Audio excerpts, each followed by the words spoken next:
So now we've had a look at what mixing actually is and where it sits in the whole process of creating a song. So let's have a bit more of an in-depth look as to why we do it. Well, obviously, it's to get the very best sound from our song. As we discussed, it's combining all of the separate elements of the song and making them feel like one cohesive whole. And the ultimate goal of that is to make sure that it sounds great on any sound system.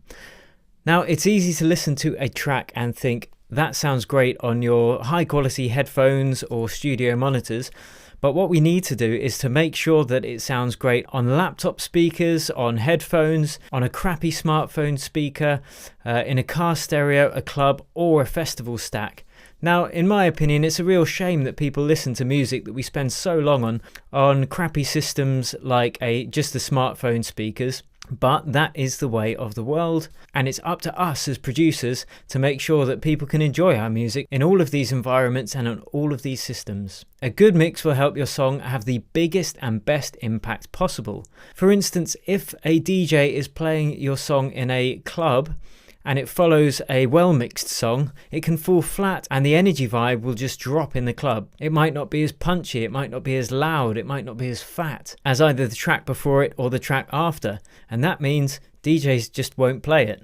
Which brings us to the next point, which is how a great mix can elevate or ruin a song's chance of success. So you might have a song that is pretty good, it's okay, it's not rubbish, and if you can mix it really well, that has a greater chance of success than a really good song with a really bad mix. And that is more so with electronic dance music than perhaps other genres, like an acoustic rock song for instance, or something where it's more about the lyrical content than the audibility. But with EDM, the audibility and impact is such a big part of what makes a good song that it simply has to be spot on. Which takes us to the next point, which is a great mix is often the difference between a hit and a miss.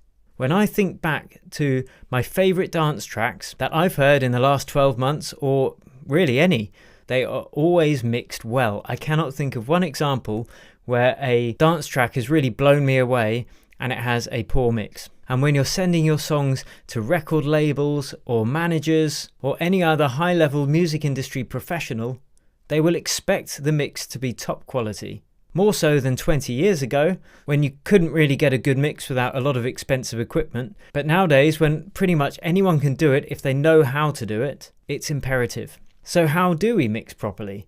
That's what this whole course is about, right? So in the next lesson, we're going to look at the fundamentals of how we can mix. I'll see you there.